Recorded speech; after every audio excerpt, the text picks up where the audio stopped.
حضرت علی فرماتے ہیں کہ حضرت فاطمہ نے کبھی مجھ سے کوئی فرمائش نہیں کی۔ ایک دن بیمار ہو گئی، میں نے کہا فاطمہ آپ نے زندگی میں مجھ سے کچھ نہیں مانگا، میرا دل کرتا ہے کہ آپ مجھ سے کچھ فرمائش کریں۔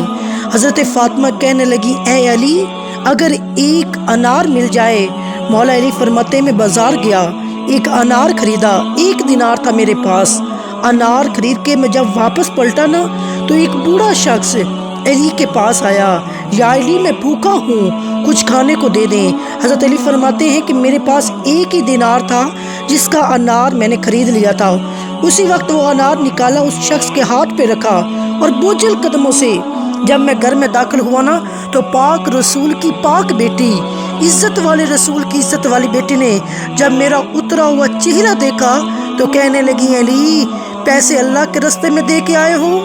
حضرت علی شیر خدا فرماتے ہیں میں نے فاطمہ کی طرف دیکھا، حیران ہو گیا، کہنے لگی میں یقین ہے آپ انار لینے گئے تھے، آپ نے خرید بھی لیا تھا۔ کہنے لگی علی مجھے پتا ہے کہ آپ میرے ساتھ بے وفائی نہیں کر سکتے، آپ نے کسی سوالی کو دے دیا ہوگا۔ علی آجا، مجھے انار کھانے سے زیادہ وہ سکون نہیں ملتا جو تو نے اللہ کے راستے میں دے کر آئے ہو، جس سے مجھے اتنا سکون ملا ہے۔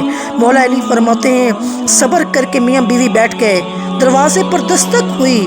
جب میں نے دروازے پر گیا، حضرت سلمان فارسی دروازے پہ کھڑے تھے، انہیں مجھے 9 انار دیے، کہنے لگے مجھے اللہ کے نبی نے بھیجا ہے یہ انار دے کے۔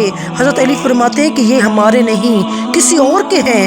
حضرت سلمان کہنے لگے نہیں تمہارے ہیں۔ حضرت علی نے فرمایا نہیں یہ میرے نہیں ہیں، میرے ہوتے تو 10 ہوتے۔ اللہ نے فرمایا تم 1 نیکی کرو گے تو میں تمہیں 10 کا اجر عطا کروں گا، 10 کا اجر عطا کروں گا، میرے ہوتے تو 10 ہوتے، یہ 9 میرے نہیں ہیں، میرا یقین کمزور نہیں ہو سکتا۔ حضرت سلمان فارسی نے جیب میں ہاتھ ڈالا اور 10واں بھی نکال ڈالا اور کہا علی تیرے 10 ہی تھے، میں تو تیرا امتحان لے رہا تھا۔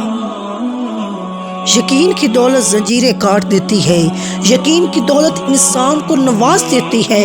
میرے نبی پاک نے فرمایا یوں نہ کہا کرو کہ اللہ چاہے تو دے چاہے تو نہ دے، جب مالک سے مانگنا ہے تو کہا کر اللہ تجھے سے مانگنا ہے، میں لے کر اٹھوں گا، تو مجھے دے گا، جتنا تیرا یقین کامل ہوگا اتنا اللہ تجھے عطا کرے گا۔ حضرت موسیٰ فرعون کے دربار میں کھڑے ہیں، چاروں جانب دشمن ہیں، جادوگر آ گئے، انہوں نے سانپ چھوڑے، حضرت موسیٰ کے ہاتھ میں ڈنڈا تھا۔ حضرت موسیٰ نے فرمایا اللہ کیا کروں؟ اللہ نے فرمایا اپنا عصا پھینک دے۔ کہنا چاہیے تھا یا اللہ ایک ہی تو شے ہے، اتنے سانپ سے بچنے کے لیے ایک ہی ڈنڈا ہے، وہ بھی پھینک دو۔ ڈنڈا پھینکا جاتا ہے، جب سانپ کو دیکھا جاتا تو کیا ڈنڈا پھینکا جاتا ہے؟ جب اللہ نے کہا موسیٰ ڈنڈا پھینک دے تو حضرت موسیٰ نے ڈنڈا پھینک دیا، اور جب ڈنڈا پھینک دیا تو یہ سارے سانپوں کے آگے وہ بہت بڑا اژدھا بن گیا اور سارے سانپوں کو نگل گیا۔ اور یہ یقین ہے حضرت موسیٰ نے ڈنڈا پھینک کے یہ بتایا کہ مجھے ڈنڈے پہ نہیں اپنے رب پہ یقین ہے، اپنے مالک پہ یقین ہے۔